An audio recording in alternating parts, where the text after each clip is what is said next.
बहू, निकुंज कब तक आएगा? कब से तुम कह रही हो वो आ रहा है, वो आ रहा है।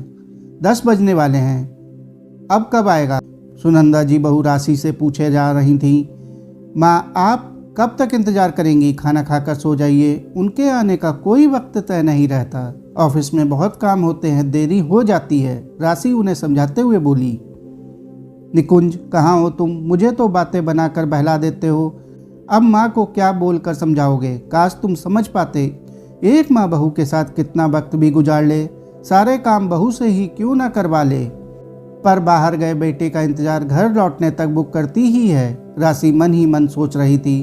तभी दरवाजे पर दस्तक के साथ कॉल बेल बजी। लीजिए, आ गया आपका बेटा, कहते हुए राशि दरवाजे की ओर बढ़ी। पति के हाथ से बैग हेलमेट लेकर साइड में रखे टेबल पर रखते हुए बोली, जूते खोलकर जाओ, माँ से मिल लो, तुम्हारे इंतजार में अब तक उन्होंने खाना भी नहीं खाया है। निकुंज जल्दी से माँ के कमरे में गया, वो बेटे का ही बाट जो रही थी। आ गया मेरा लाल, तू तो बोलता था 8 बजे तक घर आ जाता, पर देख 11 बज गए।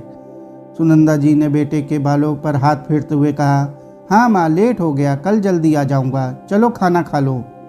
निकुंज ने कहा और माँ का हाथ पकड़कर खाने की मेज के पास लाकर बैठने को बोलकर खुद जल्दी से अपने कपड़े बदलकर हाथ मुंह धोने चला गया।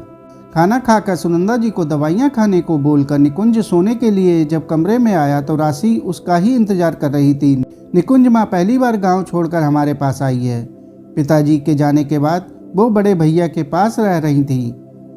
तुमने सुना भाभी कलेश कर रही हैं तो तुम यहाँ ले आए, और माँ को ये क्यों बोल रहे जल्दी आ जाऊंगा? तुम भी जानते हो 2 बड़े बच्चों की पढ़ाई का खर्चा कितना है। मैं घर में ट्यूशन पढ़ाकर घर खर्च ही निकाल पाती हूँ, तुम ऑफिस में देर तक काम करते हो ताकि ज़्यादा पैसे बने। माँ को हमारी आर्थिक स्थिति का जरा भी अंदाजा नहीं है। तुम एक बार माँ को सच बता दो, आज तो पहला दिन था, वो तुम्हारा इंतजार करती रही, पर कल। राशि परेशान होकर बोली, मुझे खुद समझ नहीं आ रहा माँ को कैसे समझाऊं कुछ भी। गांव में तो ज़्यादा देर तक बाहर कभी रहते नहीं, तो उसे तो वैसे भी आदत नहीं है। फिर देर रात तक जागना और मेरा इंतज़ार करना, फिर खाना खाना, ये सब कहीं उसकी तबीयत ना खराब कर दे। कुछ दिन तो उसे बहला कर रखना ही होगा, दिल की मरीज है। मेरा देर तक बाहर रहना उसके मन में कई संशय को जन्म देगा। प्लीज़ तुम किसी तरह उसे 8 बजे तक खाना खिलाकर सुला देना, फिर वो मेरा इंतजार नहीं करेगी। निकुंज ने राशि की ओर उम्मीद की नज़रों से देखा। आज भी बहुत समझाया था मैंने, पर वो मान ही नहीं रही थी। चलो अब सो जाओ, फिर कल जल्दी उठकर काम पर भी जाना है तुम्हें। राशि कमरे की बत्ती बुझा सोने की कोशिश करने लगी।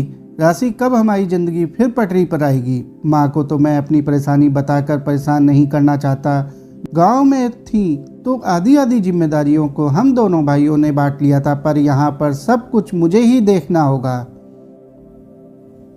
अब तो और ज़्यादा पैसे की ज़रूरत पड़ेगी, तो काम भी ज़्यादा करना पड़ेगा। निकुंज लंबी सांस लेते हुए बोला।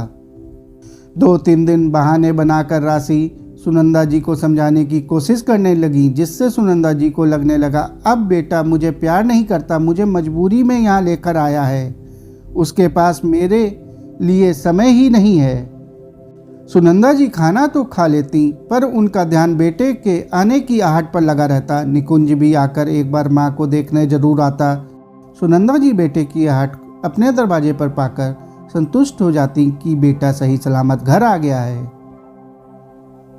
रविवार के दिन सुनंदा जी ने बहू की मदद से बेटे की पसंद का खाना बनाया और उतने ही प्यार से बेटे को खाते देख प्यार से सिर पर हाथ फेरते हुए बोली, बेटा जब से मैं आई हूँ तब से देख रही हूँ तू बहुत परेशान है, कुछ बात है तो बोल बेटा।